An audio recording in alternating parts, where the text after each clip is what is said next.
इधर राजू अपने काम में लगा रहता है। शाम होने को आ जाती है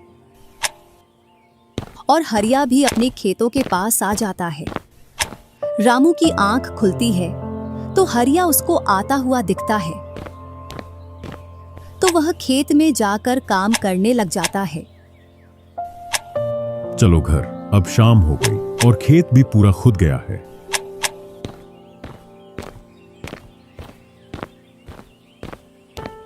तीनों साथ में घर पहुंच जाते हैं। हरिया अपनी पत्नी और दोनों लड़कों को बताता है कि वह इन दोनों की सगाई पक्की कराया हूं।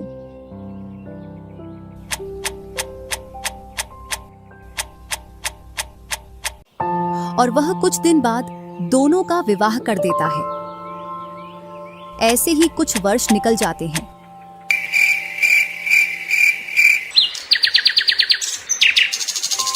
हरिया और उसकी पत्नी का स्वर्गवास हो जाता है और दोनों भाई जमीन और घर का बंटवारा कर लेते हैं।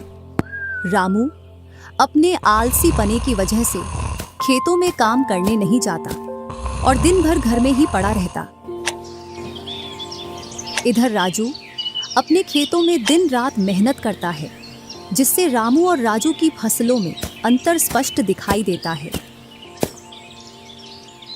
एक दिन रामू राजू से बोलता है, तूने अच्छा खेत रख लिया और मुझे यह खराब खेत दे दिया, जिससे तेरी फसल अच्छी हो रही है और मेरी फसल कमजोर। कोई ना, अगली फसल पर खेत बदल लेंगे।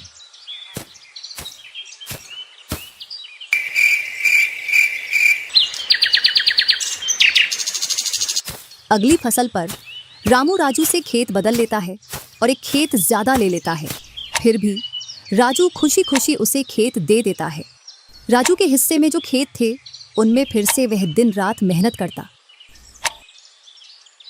इधर रामू कभी काम करता तो कभी काम नहीं करता। रामू के पास बीज खरीदने के भी पैसे नहीं थे, तो वह पैसे लेने के लिए जमींदार के यहाँ चला जाता। जमींदार जी, कुछ पैसे उधार चाहिए थे, जिससे मैं अपने खेतों के लिए बीज ले आता और फसल आने पर मैं आपको पैसे लौटा देता। क्यों नहीं भैया, लेकिन आपको 2% ब्याज देना पड़ेगा। जी जमींदार जी, मैं ब्याज दे दूंगा। जमींदार रामू को पैसे दे देता है और रामू उनसे कुछ बीज लाकर अपने खेतों में बो देता है। इधर राजू अपनी फसल की रोज देखभाल करता और रामू बोकर आया उसके बाद से अपनी फसलों को देखने के लिए भी नहीं गया। वहीं अपने घर में पड़ा रहता और दिन रात सोता रहता।